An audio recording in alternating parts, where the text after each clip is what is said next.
বন্ধুরা, গত কয়েক মাস ধরে বাংলাদেশকে নিয়ে ভারতের ধৈর্যের পরীক্ষা যেন বারবার নেওয়া হচ্ছিল। কারণ একদিকে পাকিস্তানের সঙ্গে বাড়তে থাকা যোগাযোগ ব্যবস্থা, অন্যদিকে তুরস্কের সঙ্গে প্রতিরক্ষা সহযোগিতা নিয়ে আলোচনা, আবার চীনের সঙ্গে নতুন নতুন কৌশলগত প্রকল্পের খবর। আর এসব কিছুই নয়াদিল্লির নজর এড়াচ্ছিল না। কিন্তু তারপরেও ভারত প্রকাশ্যে খুব বড় একটা রিপ্লাই দেয়নি। আর তাই অনেকেই ধরে নিয়েছিল ভারত হয়তো আবার আগের মতোই সবকিছু চুপচাপ সহ্য করে নেবে। তাই বাংলাদেশ যতই যা কিছু করুক না কেন, ভারত শেষ পর্যন্ত সম্পর্ক নষ্ট হওয়ার ভয়ে এই বিষয়টা নিয়ে কোনো পদক্ষেপই নেবে না। কিন্তু গত কয়েকদিনের মধ্যে এমন কিছু ঘটনা ঘটেছে যা নিয়ে এখন বাংলাদেশের রাজনৈতিক মহলে জোর আলোচনা শুরু হয়েছে। প্রথম ঘটনাটা ঘটে দিল্লির বিমানবন্দরে, যেখানে কয়েক ঘন্টা আটকে রাখা হয়েছিল বিএনপির ভারপ্রাপ্ত চেয়ারম্যান তারেক রহমানের ঘনিষ্ঠ উপদেষ্টা ডক্টর জাহিদুর রহমানকে। আর দ্বিতীয় ঘটনায় বাংলাদেশ নেপাল থেকে অতিরিক্ত বিদ্যুৎ পাওয়ার একটি গুরুত্বপূর্ণ সুযোগ হারায়। দেখতে গেলে দুটো ঘটনা সম্পূর্ণ আলাদা, কিন্তু অনেক পর্যবেক্ষকরা বলছেন এই দুটো ঘটনার ভেতরে হয়তো একটা বড় বার্তা লুকিয়ে আছে। আর সেই বার্তাটা হলো, ভারত কি ধীরে ধীরে বাংলাদেশকে নিয়ে তার নীতি বদলাতে শুরু করেছে। নমস্কার বন্ধুরা, আমি জয়দীপ আছি আপনাদের সাথে, আর আপনারা দেখছেন জিও পলি বাংলা। তাহলে চলুন পুরো ঘটনাটাকেই শুরু থেকে বুঝে নেওয়া যাক। প্রথমেই আসি জাহিদুর রহমানের ঘটনায়। বাংলাদেশের রাজনীতি যারা অনুসরণ করেন তাদের কাছে এই নামটা অপরিচিত নয়। পেশায় তিনি একজন চিকিৎসক, কিন্তু গত কয়েক বছর ধরে রাজনৈতিক বিশ্লেষক এবং কলাম লেখার হিসাবে তিনি ব্যাপক পরিচিতি পেয়েছেন। বর্তমানে তিনি বিএনপি নেতা তারেক রহমানের পলিসি অ্যান্ড স্ট্র্যাটেজিক অ্যাডভাইজার হিসেবে কাজ করছে। তবে তার বিতর্কের কমতি নেই। বিশেষ করে ভারত বাংলাদেশ সম্পর্ক নিয়ে তার বিভিন্ন বক্তব্য বহুবার আলোচনার জন্ম দিয়েছে। ভারতের নীতি নিয়ে তিনি খুব খোলামেলা সমালোচনা করেছেন। আন্তর্জাতিক বিভিন্ন প্ল্যাটফর্মে তার লেখাও প্রকাশিত হয়েছে। এই জাহিদুর রহমানকে সম্প্রতি ভারতে পাঠানো হয়েছিল ইন্ডিয়ান ওশান রিম অ্যাসোসিয়েশনের একটি বৈঠকে অংশ নেওয়ার জন্য। সবকিছুই স্বাভাবিকভাবে এগোচ্ছিল। তিনি দিল্লিতে পৌঁছালেন, তারপর বিমান থেকে নামলেন এবং ইমিগ্রেশন কাউন্টারের দিকে এগিয়ে গেলেন। কিন্তু সেখানেই পরিস্থিতিটা বদলে যায়। রিপোর্ট অনুযায়ী তার পাসপোর্ট যাচাইয়ের সময় নিরাপত্তা ব্যবস্থায় কিছু সতর্ক সংকেত দেখা যায়। এরপর তাকে আলাদা করে নিয়ে গিয়ে দীর্ঘ সময় জিজ্ঞাসাবাদ করা হয়। কেউ বলছে তাকে 2.5 ঘন্টা ধরে বসিয়ে রাখা হয়, আবার কেউ বলছে তার সাথে প্রায় 3 ঘন্টারও বেশি সময় ধরে জিজ্ঞাসাবাদ চালানো হয়। তবে যাই হোক না কেন, ঘটনাটা যে সাধারণ না সেটা খুব স্পষ্ট। এই বিষয়ে বাংলাদেশের পক্ষ থেকে দাবি করা হয়েছে যে সফরের বিষয়ে আগে থেকেই ভারতকে জানানো হয়েছিল। দিল্লিতে বাংলাদেশের হাই কমিশনও এই বিষয়টা নিয়ে আগেই যোগাযোগ করেছিল। তাহলে এখন প্রশ্ন উঠছে, সবকিছু যখন আগে থেকেই জানানো হয়েছিল, তাহলে তারপরও এমন পরিস্থিতি তৈরি হলো কেন?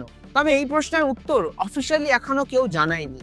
তবে বাংলাদেশের অনেক নিউজ মিডিয়া এটাকে শুধুই একটি নিরাপত্তা সংক্রান্ত ঘটনা হিসেবে দেখছে না, বরং তারা এটাকে কূটনৈতিক বার্তা হিসাবে ব্যাখ্যা করার চেষ্টা করছে। আর এখানেই বিষয়টা আরো ইন্টারেস্টিং হয়ে ওঠে, কারণ দিল্লির বিমানবন্দরের ঘটনাটা অনেকেই হয়তো বিচ্ছিন্ন ঘটনা বলে উড়িয়ে দিতে পারত।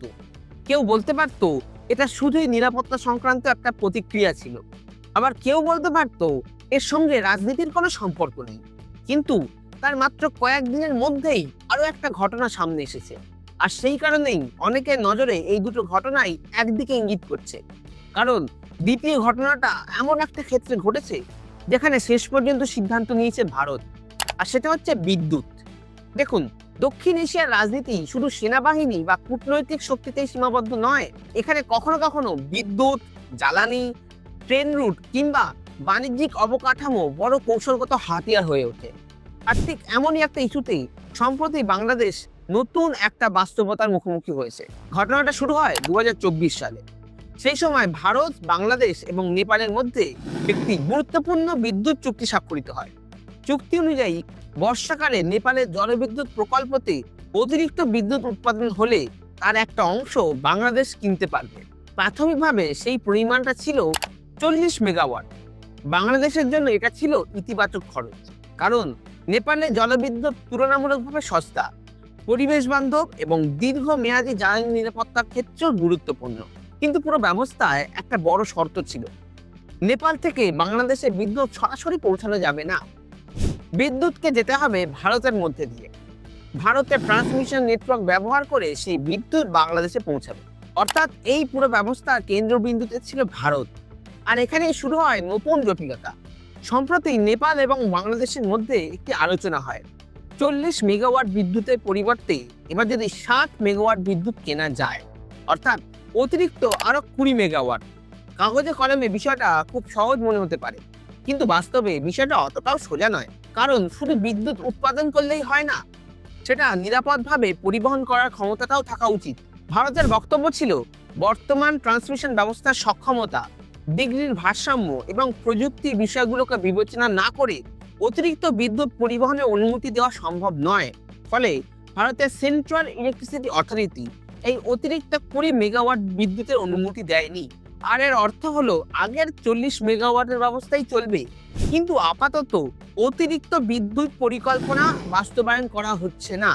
আর এই সিদ্ধান্ত প্রকাশ্যে আসার পর বাংলাদেশের কিছু সংবাদ মাধ্যম এটিকে বড় ধাক্কা হিসেবে তুলে ধরে। কারণ তাদের মতে বাংলাদেশ এমন একটি সুযোগ হারালো যা ভবিষ্যতে জ্বালানি খরচ অনেকটাই কমাতে সাহায্য করতে পারত। তবে ভারতের দৃষ্টিভঙ্গি সম্পূর্ণ আলাদা। দিল্লির যুক্তি খুব সহজ, যে অবকাঠামো ব্যবহার করার কথা বলা হচ্ছে সেটি ভারতের, যে ডিগ্রির ওপর চাপ পড়বে সেটাও ভারতের, তাই চূড়ান্ত সিদ্ধান্ত নেওয়ার অধিকারও ভারতেরই থাকবে। এখন যদি আমরা এই পুরো বিষয়টাকে একটু পিছিয়ে দেখি, তাহলে একটা প্রশ্ন জেগে ওঠে। দিল্লি বিমানবন্দরের ঘটনা হোক কিংবা নেপাল বাংলাদেশের বিদ্যুতিক ইস্যু, এই দুটো ঘটনার বিষয় আলাদা, কিন্তু সময়টা প্রায় একই। আর সেই কারণেই অনেক বিশেষজ্ঞরা একটা প্রশ্ন তুলছে, ভারতকে ধীরে ধীরে একটা নতুন বার্তা দিতে চাইছে, বিশেষ করে এমন একটা সময়ে যখন বাংলাদেশের রাজনীতিতে নতুন সমীকরণ তৈরি হচ্ছে। পাকিস্তানের সাথে যোগাযোগ বাড়ছে, তুরস্কের সঙ্গে প্রতিরক্ষা সহযোগিতা নিয়ে আলোচনা চলছে, চীনের সঙ্গে বিভিন্ন কৌশলগত প্রকল্পের খবর সামনে আসছে। আর এসবের প্রতিটাই ভারতের নিরাপত্তা বিশ্লেষকদের নজরে পড়েছে। কারণ বাংলাদেশ ভারতের জন্য একটি গুরুত্বপূর্ণ প্রতিবেশী দেশ। নিরাপত্তা, বাণিজ্য, যোগাযোগ এবং আঞ্চলিক কৌশলের ক্ষেত্রেও বাংলাদেশের গুরুত্ব অনেকটাই বেশি। তাই বাংলাদেশে যদি কোনো বড় কূটনৈতিক কিংবা রাজনৈতিক পরিবর্তন হয়, তাহলে তার উপর ভারতের কড়া নজর রাখাটাই স্বাভাবিক। সাম্প্রতিক কিছু ঘটনা অনেকেই শুধু সাধারণ প্রশাসনিক ইস্যু হিসেবে দেখছে না, বরং তারা মনে করছে এর পেছনে বড় কোনো কূটনৈতিক বার্তা থাকতে পারে। যদিও ভারত সরকার এই বিষয়ে আনুষ্ঠানিকভাবে কিছু জানায়। আন্তর্জাতিক সম্পর্কে সব বার্তা সরকার সরাসরি বলে না, অনেক সময় বিভিন্ন সিদ্ধান্ত ও কর্মকাণ্ডের মাধ্যমে সেই বার্তা দেওয়া হয়। এখন প্রশ্ন হচ্ছে, ভারত বাংলাদেশের সম্পর্ক কি কোনো নতুন দিকে এগোচ্ছে, নাকি কিছুদিন পর আবারও সব স্বাভাবিক হয়ে যাবে? আর এই উত্তরটা সঠিকভাবে এখন বলাটা কঠিন। তবে একটা বিষয় স্পষ্ট, দক্ষিণ এশিয়ার রাজনীতিতে নতুন একটা পরিবর্তন ঘটছে, যার প্রভাব ভবিষ্যতে আরো স্পষ্টভাবে দেখা যেতে পারে। তাই এখন দিল্লি এবং ঢাকার মধ্যে ছোট ছোট ঘটনাগুলোকেও আগের তুলনায় বেশি গুরুত্ব দিয়ে দেখা হচ্ছে। এ বিষয়ে আপনাদের মতামত কমেন্টে জানাতে ভুলবেন না। আর ভিডিওটি যদি ভালো লাগে, ভিডিওটা একটা লাইক করুন এবং বন্ধুদের সাথে শেয়ার করে দিন।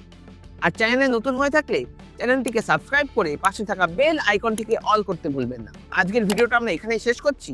দেখা হবে পরের ভিডিওতে। জয় হিন্দ, জয় ভারত।